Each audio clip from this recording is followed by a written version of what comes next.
What I saw in myself, I mean, I knew about my own frailty as a person and what character flaws that I had. But when I abused alcohol at the level that I did, it took on, I mean, it wasn't for a long period of time, and then I just saw the way that I fell apart as a person. It gave me a bit more of a tendency to, when I see somebody else not doing well in a given situation, to wonder what it is that may be going on behind the scene and to have a little bit of a softer edge when I approach. Step into the world of success with your brand amplified, the ultimate podcast designed to unravel the intricacies of thriving businesses. I'm your host, Annika Jackson, and I'm on a mission to uncover the stories, strategies, and secrets that have propelled entrepreneurs and business leaders to success.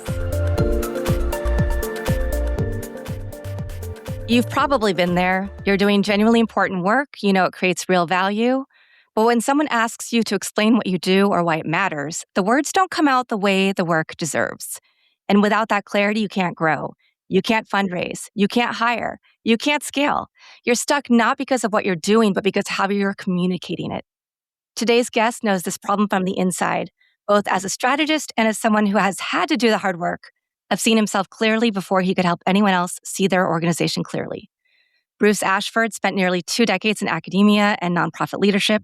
As a professor, provost, and board member for national organizations, he watched capable leaders with important missions fail to communicate their value, lose donors, lose momentum, and plateau. He also went through something personally that changed how he understood all of it.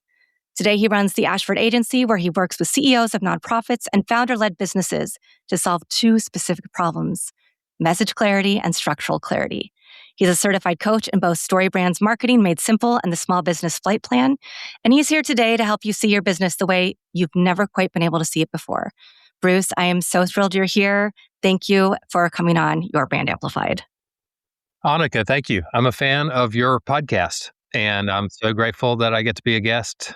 And hopefully I can do you a solid today. I have no doubt you will. I am always get a little verklempt when people who I have on the show tell me that they're fans and they've been listening. That just really makes my heart happy. So thank you. And I also have worked in branding, nonprofit, a lot of these same areas. I'm in academia right now. So I'm really excited to dive into your journey. And I'd love, first of all, to dig into the clarity problem. You've worked with leaders running organizations that are doing really meaningful work, and they can't explain it. What does that look like in practice? What are the symptoms that you see? Like the clarity problem? So I've got 2 clarity lanes, message clarity and structural clarity. With message clarity, a lot of times, so I work almost exclusively with CEOs of nonprofits or of founder-led businesses. And when they come to me, usually it's because they want to grow, but they're not growing. And they need to solve the problem.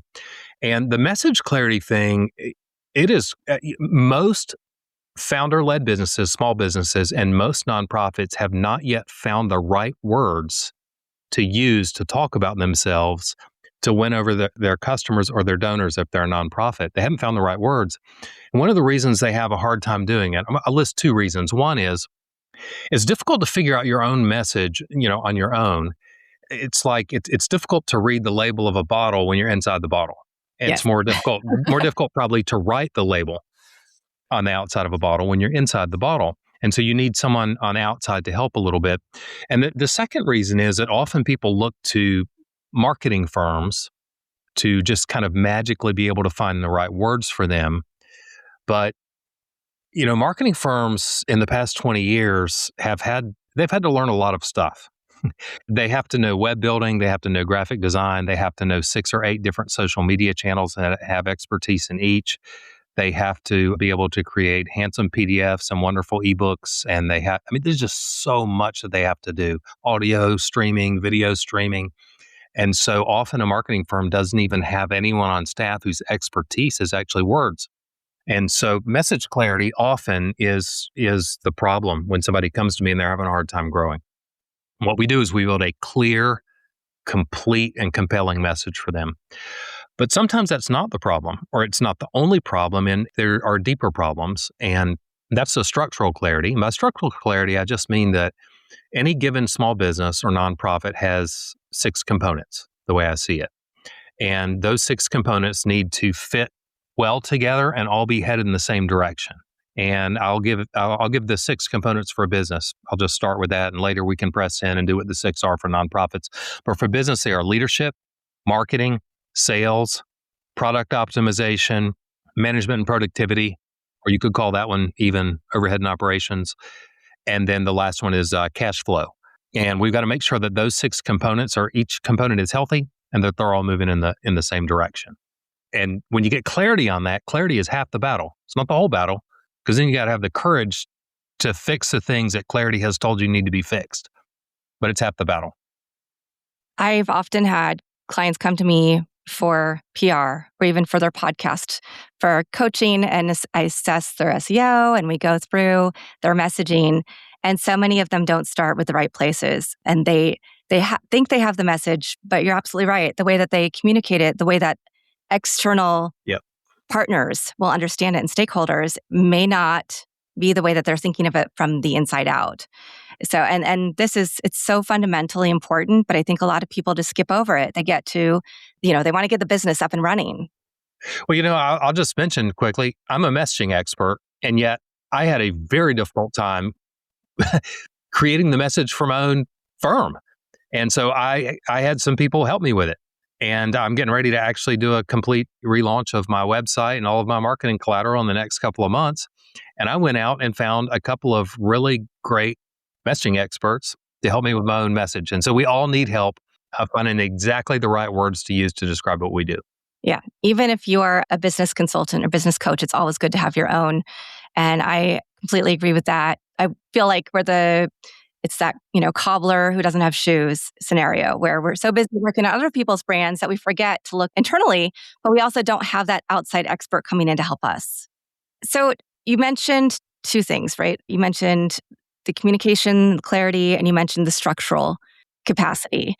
Do you think that in terms of the clarity and messaging, is it a confidence problem that people are just afraid to step forward and say and really present themselves in the best light? Is it just their initial strategy? Is it something else entirely?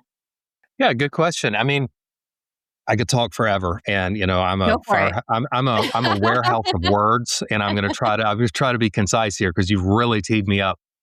So I'll mention 2 or 3 different problems here. One is that when we're messaging, there are 3 different stages in a messaging journey, as I see it. When we're messaging customers or donors or program participants, like whoever we're messaging, there's a curiosity stage, there's the enlightenment stage, and there's the commitment stage.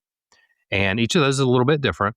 Curiosity, we have to pique their curiosity. We have to get them to stop when they're at our website or whatever and think, oh, wait a minute, this is me. I want to pay attention to this. What these people are telling me is going to help me survive or thrive, right? And so that's curiosity. And then there's the enlightenment stage, and that's where we've already piqued their curiosity, and we do that in a certain way. And now what we have to do is enlighten them as to what all we have to offer. And then the last stage is commitment. And each of those carries its own challenges. The second thing that I would mention is another really big problem is that many, maybe even most, nonprofits or businesses haven't yet discovered that by far the most effective way to communicate with a customer or a donor is by means of story. And the most important story is the customer story or the donor story. So it's got to be a story in which the customer is the hero or the donor is the hero, that when they hear the words that we say about ourselves, they see their own life story in those words. And if our websites and our email campaigns and our social media can do that, we win. And so that's a second problem. And then again, I'll come back to this. I think the third problem is that marketing has become so complex and so complicated over the past 20 to 30 years. There are so many different areas of expertise that we have to figure out SEO and now AEO. And we have to figure out the graphic design part of building a website, but also the UX. And we have to figure out, I don't know how many social media channels now. And we have to do video, and we have to, and words get lost in the shuffle. Yes. But words are at the heart of marketing. I mean, first impressions are visual, but commitments to act are message-based. And so the words really, really matter. And that's what I help people with. I help them with the words. In fact, when people used to ask me what I do, one of the ways I answer if I'm focusing in on message clarity is I say, look, like, oh, so you're a consultant. What does that do? Because you tell people you're a consultant and their eyes glaze over, or you couldn't have given a more boring answer. But so when they ask me what I do, I'll just say, look, you know how people out there who are telling bad stories in the world tend to hog the microphone and get all the attention? Well, I help the good guys steal the mic, move to center stage, and tell a better story. Ooh. A story that drives people to good actions in the world. And that's what we do with words. Words matter. That's such a great reframing. And you see so many brands get it wrong still on social media, on their websites, where they're talking about all of the different features, but they're not talking and framing it as benefits. They're not bringing in those stories of issues that we have as consumers that would want, us to then click on the link and become a customer. So I want to get into your story because you did talk about it took you a while to find out what you wanted to share. You just did it very eloquently. You've also had some rebranding yourself over time from being that academic to moving into other businesses. So if you want to share a little bit about that, I would love to hear that now. Yeah, I'll give fair warning. The story is not necessarily a pretty one, or at least not the whole story. Right. I think it has a prettier ending. But yeah, so, the first 19 years of my career, I was a professor. I taught at the undergrad level intellectual history, philosophy, a little bit of Christian theology. And then I taught some courses at the grad level as well. Like that career, I was almost immediately put into administration. So I ended up being dean and provost there. And during a life crisis, during COVID, pretty significant crisis, I began to abuse alcohol. And over a period of a little bit less than 2 years, it got worse and worse. And I ended up losing a ton. And, I lost my career.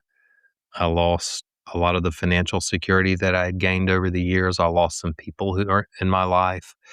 I lost my dignity. I think when you abuse a substance, whether it's alcohol or something else, one of the common experiences we have is we lose some dignity and a sense of self-worth because it kind of, my experience is that the alcohol, the dependence on it, I wanted it to dull my emotions out, right? Mm-hmm. The negative emotions, but it also dulled me out spiritually.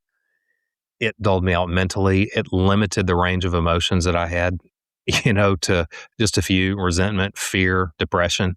Yikes. All the negative ones. Bad stuff. And so in the aftermath of that, I had two things that helped me. One was I went off for intensive PTSD therapy, 6 weeks intensive there that reconnected left brain and right brain to help with a couple of significant trauma experiences in life. One when I was in my early 20s, and then the other was the crisis that happened during COVID. But then the second thing is I started working with a 12-step program.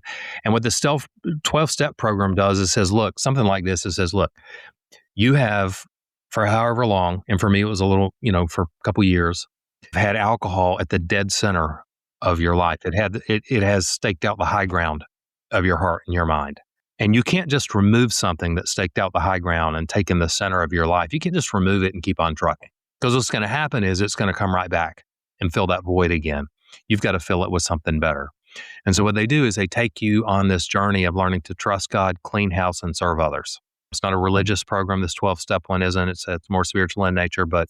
And part of the clean house part of it is that we have to undertake a rigorous moral and spiritual and mental and emotional inventory, where we go in and take a very deep, kind of hopefully penetrating, very honest look at what are the character flaws that I've got, personality quirks, things that have happened in the past, all the stuff I've accumulated. What are the things that are going on inside of me that are sabotaging me, causing me to self-sabotage? And so you get clarity on that. And clarity is half of the battle. In order to have clarity, though, you got to have someone guiding you through it. You don't usually get complete clarity on your own. You need to have someone working with you, someone from the outside that you're saying these things to, and they're helping you process it. Once you get clarity on it, then you can get to work on it, right? And you can make progress. And it was that part of my life story when I was coming out of this career that I lost, the only career I'd ever trained for, purposefully trained for, and I had to figure out another career. I knew that I had done lots of communication type stuff. I'd been an opinion writer while I was a professor. I'd written books. I'd done a lot of writing. I liked words. And then I had been an administrator, so I understood the structure of a larger organization, $40 million organization, how to run it, stuff like that. But what my life story, I had an aha moment in the early stages of my recovery that in the same way that I had to do a rigorous and honest inventory of myself on the individual level if I wanted to grow, it was that same thing that mission-driven nonprofits and businesses need to undertake. They've got to do a rigorous inventory, a really honest evaluation of every component of the organization, or if it's just messaging, rigorous inventory of their messaging and the words they use and how they're doing it. And if you can get clarity on that, then you can move forward and you can definitely grow. So that's a little bit of my story. I mean, there's more layers to the onion, but Yeah, maybe that'll do for now. I appreciate you sharing that because I think a lot of people go through some event that happens, whether it's alcoholism, whether it's losing a big job that was, I mean, you kind of went through multiple multiple big events at the same time. But I think often people come on the show and they talk about that inflection point, that moment where they said, "Oh, I cannot do this anymore. I have to find something better, find something different, find some purpose and meaning in my life." And you had that, but obviously went through some things. So coming out the other side, you have a story to share. You understand how to use this framing, not just for yourself, but I mean, I do the same thing. I think that I like to look at people's personal brands, which also could, you could talk about ikigai, you could talk about purpose, you could talk about a lot of different things. But it's the same process that I use for businesses, because if you know yourself really well inside and out, as an entrepreneur, as a business owner, as someone who's even looking for another job with somebody else, you're going to understand what your limits are. You're going to, you know your values, you know what to say yes to, what to say no to. And I do talk about this probably every few episodes, but it's something that I'm really passionate about. And that's one of the reasons why I was really excited to talk to you about strategies, messaging, communication, and your story with that. So then how did you find or figure out that StoryBrand was one of the avenues that you wanted to use for this line of work? Yeah. So, I mean, when I first started recovering from alcohol, one of the ways that I coped with it is by chain smoking. Oh, okay. And I would sit on the front porch of my house, and I live in a pretty nice neighborhood, and I can't imagine what the neighbors thought. I just sit out there on my porch chain smoking in the evening, trying to read, trying to find something to help me recover from the nightmare that I was going through. And so I was reading, I'd bought several different books on brand messaging and on messaging, and they were okay. I learned something from all of them. But then I got Donald Miller's book, StoryBrand, and I was like, this is where it's at. This is an incredible book. Because when I taught at the undergrad level, one of the courses, I taught courses, and when I said intellectual history and history of philosophy, I also taught a course on cinema, where we would watch movies. And then I taught courses on literature, but from an angle of a philosopher. So we would look at philosophical themes in the literature or the movies. And so what Donald Miller does that I love and fits with the way I view things is he says, look, if you want to do effective messaging, the most effective messaging takes place in the form of a story. And if you want to look at how to tell a good story, look at Hollywood screenwriters and the great literary figures. And if you do that, now there's 9 or 10 things that happen in every great story, and he's shelled it down to about 7 because that's all we need to know for marketing. So I'll just mention those 7. But here are the 7 things that happen, 7 of the 9 or 10 things that happen in every great story that's ever sold tickets on Hollywood or through a publishing house. You have a main character or a hero. We call him the hero usually, but don't think superhero, because the genuine main character of a movie or hero of a movie is actually a somewhat weak character. They're definitely not a superhero. They have and we'll talk about that in a second, and they want something. And so if you don't have a main character of the story, and if that character doesn't want something pretty badly, you don't have a story. The second thing that happens, and this happens 5, 6 minutes, maybe 8 minutes into a movie, and 10 to 20 pages into a book, is that the hero faces a problem of some sort of an obstacle. And that obstacle manifests in 3 ways, okay? Something that's keeping them from getting what they want. There's the external problem. That's what they would state. Let's just say it's a guy who wants to win the hand of a girl. That's a tried and true story pattern, all right? And so the problem that what he wants really badly is he wants to win the hand of this girl, Fifi, whatever her name is. And the problem is that she has a boyfriend whose name is Frank, and she appears to love him very much. And so his external problem is, what am I going to do with Frank? How can I get her attention? But he also has an internal problem, is that's how the problem makes him feel. And so it might make him feel sad. It might make him feel unsure of himself, frustrated. I don't know. Might make him feel energized because he loves the thrill of I don't know. And then at the bottom of it, there usually in any stories, there's a justice element to the problem. And the justice element is going to sound lame since I've come up with kind of a lame storyline, but the justice element would be something like every man deserves a shot at winning the hand of the woman who he's a perfect match for, and her boyfriend should get in the way. When we experience a problem, there's usually a justice element to it. So there's a main character, has a problem, and meets a guide.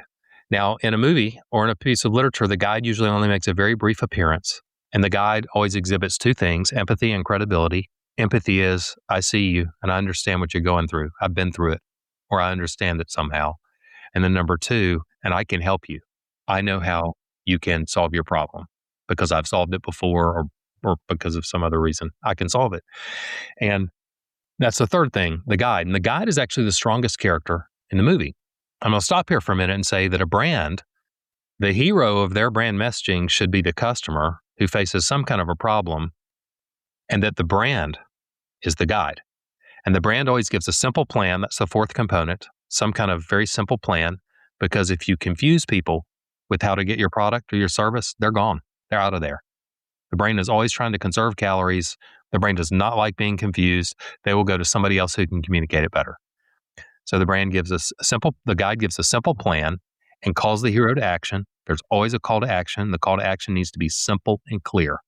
I can't tell you how many businesses have already missed at least two or three of these components. Right. Yeah, They absolutely. haven't foregrounded the internal emotional part of the problem. They haven't given a clear enough call to action, as they say, etc. The sixth part of the problem is that the guide calls the hero to action so that the hero avoids certain failures or negative consequences. And the seventh is so that the hero achieves certain successes or positive things. And those are the elements of a good story. Those are also the elements of good marketing. As you were saying that, I'm thinking of It's a Wonderful Life is such a great narrative that has every single one of those components, or a lot of the Pixar movies have those same agitations. When it comes to brands, are there brands that you think do it really well? Yeah, I mean, some of the really big brands do it well. I mean, I think Apple has done it well. Nike has done it well in the past. I mean, if I'm looking at, there's a ton of them now that are doing it well because of story brand. And the examples that a lot of the examples I have in mind of brands that are doing it well are ones that I've worked with. I'd love to hear that because I know you work with a lot of nonprofits. Can you share an example of you taking somebody through that process? And yeah, I mean, one of the recent ones that I worked with, I'll give a business example and a nonprofit. I just worked with a business from Malaysia that's called Learn Local Malaysia. And they wanted to know, and what they do is they teach Malaysian language and culture to expats, Americans and Europeans, right? And so, and their founder is a guy, his name is Adam Potter, who has a PhD in business. I mean, he is a really smart guy, a very good businessman. But when we went through my messaging product that I offer, my entry-level product is called the $1 Million Message. And what we do is we do an intensive, it lasts 4 to 8 hours, where we just we do the hard work to write your brand message and maybe the messaging for one or two products. And when I was doing that intensive with him, you could just see the lights coming on. And it was transformative because they had a really incredible business over there in Malaysia. And yet they hadn't found the right words to talk about themselves. And one of the neat things about that is as soon as we got finished doing this package, we also designed the website for him. And I got a Google review and a LinkedIn review in like 2.5 seconds. oh my gosh. And so this works not just in the United States in one culture. It's transcultural. And it works not just with businesses, but also with nonprofits. Yeah, I'll give you another example. There is a nonpartisan, non-political nonprofit called Capital Commission that came to me. And they're faith-based. And unlike a lot of the faith-based organizations who say they're nonprofit, I meant nonpartisan, but really, honestly, they're working the angle for the right or the left, one or the other. They're pushing policy issues. This group doesn't do any of that. They provide spiritual guidance, counsel, confidential support. I mean, I'm losing my words right now. And they had just had a really hard time getting traction. When we went to their website, and their initial website, they were trying to message 3 different audiences on their homepage. And most nonprofits do. They were trying to message their legislators that they wanted to serve, and their donors, and also their larger religious groups, churches and mosques, and or whoever. And so what we had to do is, with each page, and we have to do this for nonprofits, you want each page to focus on one audience, because nonprofits all have at least 2 audiences. They have they have their program participants, and then they have their donors, and that's not the same audience, and 2 different heroes. And so I went through with the Capitol Commission, and we decided that on their homepage, we were going to make the hero the donor, and that we would have a separate page for the legislators. And so, and it works for any kind of a nonprofit. It works for Clarity Water. They do I don't know if you've heard of Clarity Water. They do a story brand type messaging for their website. So it works not only for people who are providing spiritual counsel to legislators, but for people who are providing clean water to those who don't have it. So there's a couple examples. Those are great examples. I want to ask about organizations communicating below their actual value. What does that mean to you? And what are some of the reasons that they don't communicate their entire value, and how can they shift? Very good question. I mean, my experience has been that most businesses and nonprofits do communicate far below their value. And I think and it'll come back to something you mentioned 10 or 15 minutes ago in this podcast. We lower our value in the mind of customers and whoever our ideal audience is. We lower our value in their mind when we don't tap into the emotions that they feel. Whatever emotions they feel, whatever problem that they experience, and the emotions that it causes as it relates to my business or my nonprofit, often we never tap into those emotions in the website messaging. So you can read an entire homepage and you'll never really see the customer's problem addressed and how it makes them feel. And that's a huge swing and a miss. You'll also, many or most organizations will try to message a couple of different type of people at the same time on the same page. That's confusing. That causes us to lose. Often organizations never have they rarely ever communicate the negative consequences that will happen if a person doesn't buy, and the positive consequences that will happen if they do. Oh, and what you had mentioned was businesses are constantly talk about features. Oh, right. Right? Well, people don't usually buy features. I mean, maybe somebody's like, I need a piece of wood that's 12 feet long instead of 6, and so they go and on simple stuff. Maybe they do. They're not just buying features; they're buying life transformation. They want to feel better. They want to have certain successes. They want to avoid certain negative things. And if we don't learn how to communicate that way, we sell ourselves short and we punch far below our weight class. And these things are a pretty easy fix.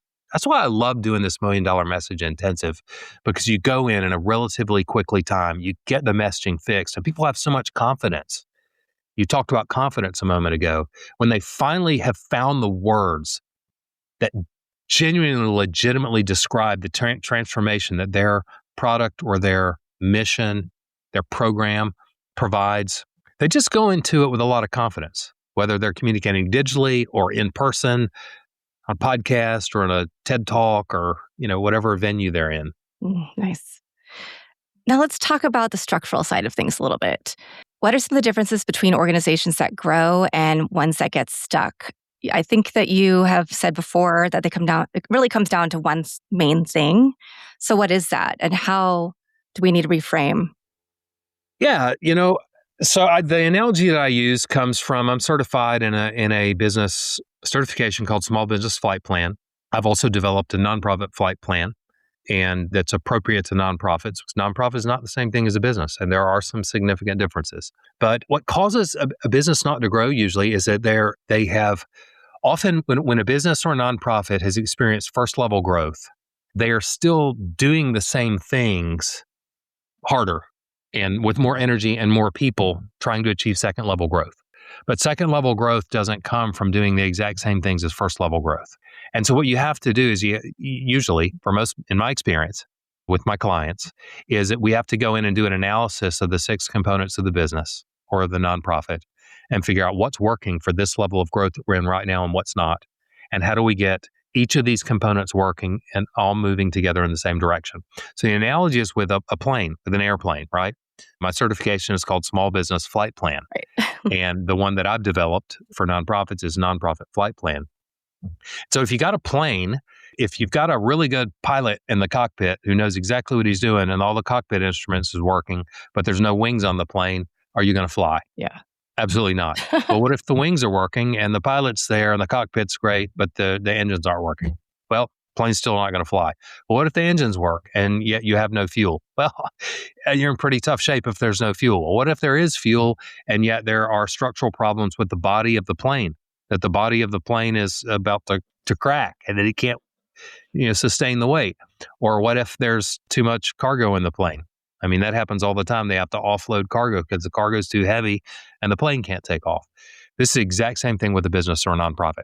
We've got to become aware of, we have to do an rigorous and honest inventory of the leadership, the marketing, the sales, our products that we're offering. Have we optimized them? Are there some we need to get rid of? Are there new ones we need to start? Do we need to take ones that are working and make 100%. Them even better?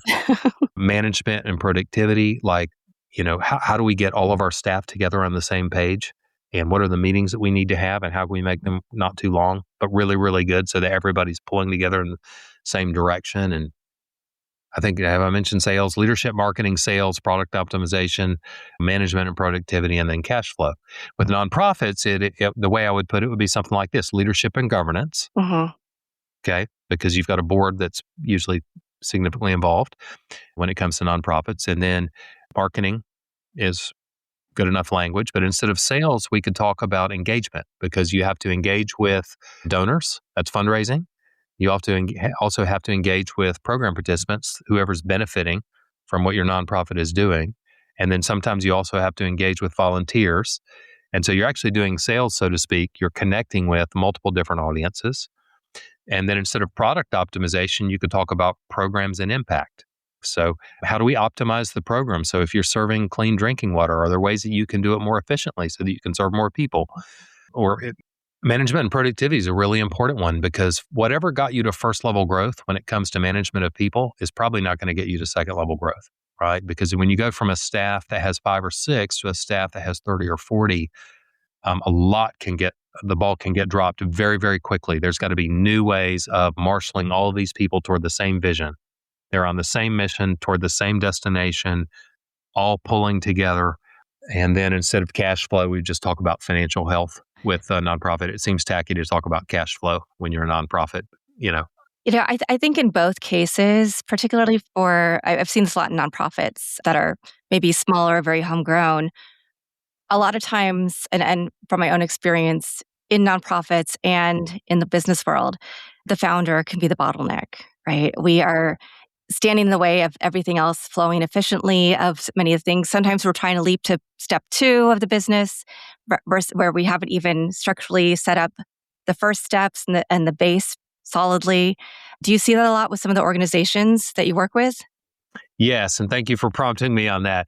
And I think it especially happens when you're moving from first level growth to second level growth, that the CEO has carried so much on her shoulders or his shoulders for so long, and there never seems to be time to kind of upload that or transfer that to the right people.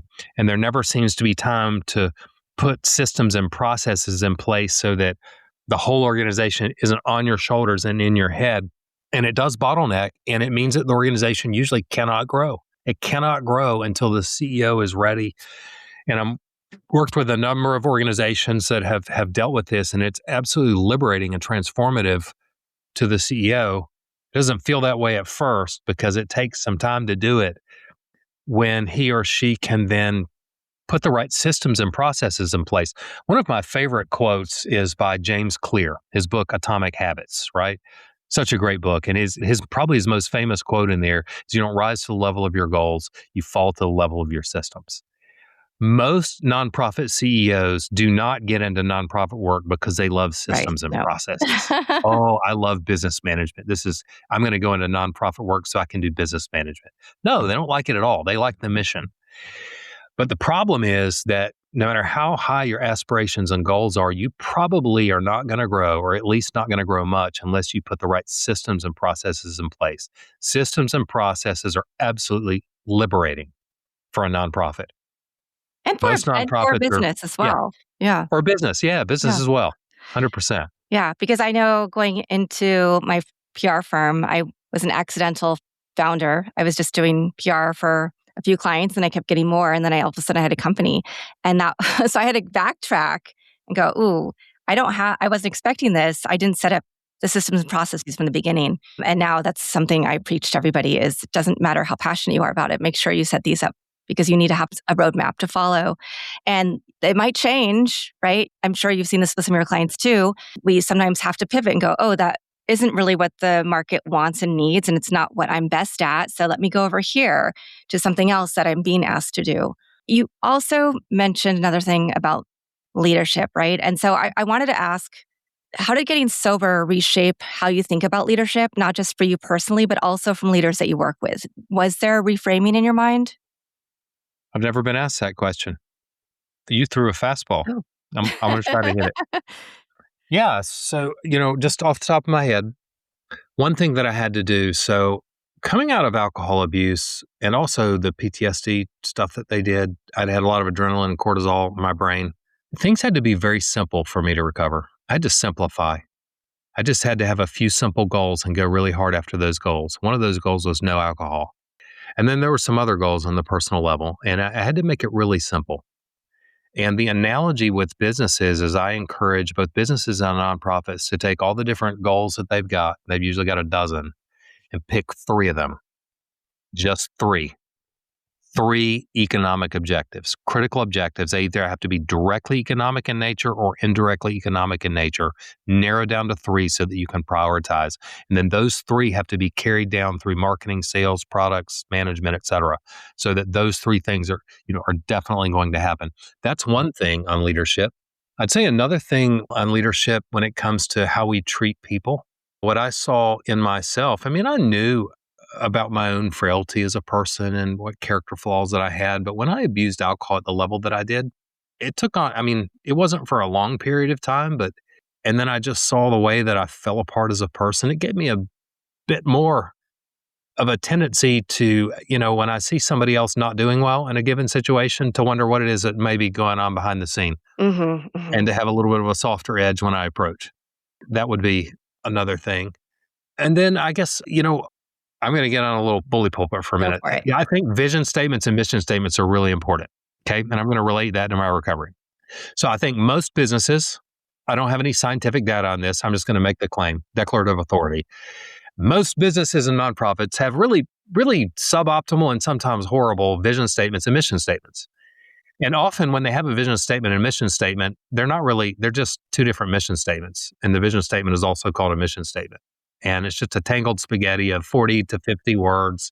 Sometimes there's technical words thrown in, or there's been a big debate among the board and everyone wants to get their favorite words and their concepts in. Anyway, they're just not very effective at all. Well, a vision statement is supposed to, in 25 words or at 30 words or less at the most, give a picture of the destination toward which our nonprofit or business is marching, a picture of the mountain that we're getting ready to scale, that inspires people, that knows where we're headed. And the mission statement is supposed to tell the path that we're going to take to get there. This is exactly how we're going to do it. When I was recovering, I don't know that I wrote it down in terms of a vision statement and a mission statement. I don't think I used those two words, but I had to outline, and I did. I bought a felt board that I put on the wall of my bedroom, and I made a life plan, a vision. I had a 10-year and a 30-year vision for where I wanted to be and where I wanted to go, where I wanted to be. And then I wrote, basically, I didn't call it a mission statement, I don't think, but how was I going to get there? I made a plan. And I think businesses and nonprofits need to do that, need to do it badly. It's an incredible motivational tool for employees. It needs to be 25 words or less. It needs to be very memorable. It needs a vision statement, needs to give the destination, the mission statement, how we're going to get there. So it's a motivational tool internally. It is also a motivational tool externally with your marketing. It's if you have a really good vision statement and mission statement, it's a powerful marketing tool. And the reason yours hasn't been a powerful marketing tool yet, if you're out there listening, is probably just because it hasn't been optimized yet. That's another thing we can help you with the $1 million message. And that's such a good point because I often see people making statements that are very long and mixing up the two, as you said. Even in the world right now, I'm working with a lot of people in the podcasting world. And even in that world, people just, and I'm like, you're not going to be able to get your message out and reach the right audience for your show and help them the way that you say that you want to help them if you don't have this. I mean, it's any business, nonprofit, any line of work needs this clarity. Yeah, I mean, it's worse in the academic world, in my opinion. It was nothing like a bunch of professors to give a truly nuanced complexification of something, end up with a 150-word vision statement because everyone had to, argue their own point into it. Yeah, you just simplify it, make it powerful. Yeah. AI, of course, has to be part of what we discuss. Talk about AI and small business marketing. Is AI solving a clarity problem? Is it just creating new ways to scale an unclear message? What are your thoughts? Yeah, for me, the thing that I like to talk about the most on a marketing type podcast when we're talking about artificial engines is the fact that we now businesses and nonprofits have to win over the humans who are either going to be our customers for a business or our donors or program participants for a nonprofit. We also have to win over the machines. Yes. But the good news is the way you win over the machines is somewhat similar to the way you win over the humans. It's not completely the same, but there's a lot of really heavy overlap. So artificial engine optimization is a very, very important territory, and it builds on SEO and is connected with it in many ways. But it's so important, and in my experience, most nonprofits and businesses are paying no attention to AEO. So how do we optimize for artificial engines? How do we get them to pay attention to us? Well, I'll get the technical stuff out of the way first. First is that we have to make sure that whoever is our web manager has the schema, the back-end schema, and the way the website is coded correctly so that the artificial engine knows exactly what it is that you're doing and likes it and can easily read it. So there's that technical kind of a stuff. And then there's also, there's so many things to say here. One of the things that artificial engines like is frequently asked questions, collapsible and expandable in natural human language, where you're asking the kind of question that people would actually ask to an artificial engine, to Chat or Claude, and then you answer it in a clear and concise manner. And if you do that, you got a chance that Chat or Claude might quote you, right? And then you also, Chat and Claude, are embarrassed as machines can be. They're embarrassed if they mislead people because they've been programmed to try to not mislead people. And so they're always searching Google reviews and Yelp and LinkedIn recommendations. They're searching for crawlable reviews that are written about you that make you credible. And they're also searching to see if you have content depth. So if you have articles that exhibit genuine depth, Chat and Claude get very excited and they talk to each other and they say, hey, let's recommend this business or this nonprofit. And so there's all kinds of things that you need to think about now to win over the artificial engines. The good news is, aside from the technical part, the back end stuff, most of the other stuff is pretty intuitive. And that's another thing that we help people with our $1 million message package is how to win over the machines. Mm-hmm. And I love that you mentioned Claude and Chat because I've seen podcasters that I help, their podcasts rank for the right keywords on those two. But then we are now starting to see Gemini, Perplexity, other large language models and engines that maybe they don't rank for yet. So I feel like there's, like you said, there's always so many more things we need to be researching, looking, and that's something I'm actually looking into right now is like, how do we make sure that they can perform there? I'll tell you a business that I found that is my guide, speaking of which, in this area that's incredible. It's a guy named Marcus Sheridan, and he has been very successful in a number of businesses. One was a pool company, and he blew up. And his big thing is trust. And his AI, his company for when it comes to AI marketing signals is called AI Trust Signals. It's really easy. And what they do is they go in, and to your point, when they go in, you can go in and get a free evaluation of your website, and they rank it under 3 different categories. But what they do, to your point that you just made a moment ago, is they show you might rank at 97% for Chat, 87% for Claude, 60% for Perplexity. So you're never going to, because each engine likes its own things. They have their own personality, if you will, as much as a machine can have a personality. But what there is there are some very clear categories that if we do certain kinds of things, then on the whole, we're going to rank better with each of those engines than we would have if we're not doing those particular things. Yeah. No, that's very helpful. Because I think AI can be a game changer if we use it correctly. As you said, if we use it to optimize what's already being said about our brands by actual humans, those reviews, those ratings, the things we say about ourselves. And so it's a constant little battle. And also knowing that tools are always ever changing, there's one thing that doesn't change, which is what is the message? And do you have the right message at the right time to the right people? Yeah. So you gave us a great quote from James Clear. Do you have anything else that you would like to share with us today? Something that has continued to help you in all parts of your journey? Quote-wise? Quote, poem, verse, motto.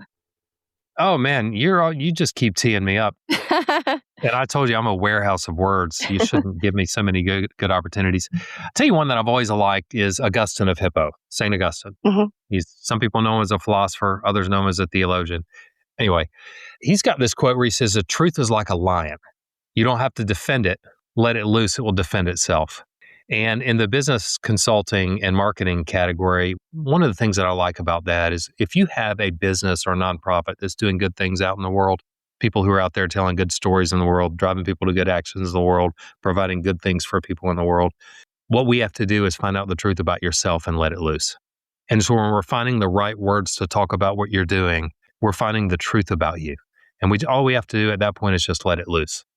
And for those who might be watching this episode, that quote is actually appearing behind Bruce's head on the wall. So excellent. Wow. Yeah.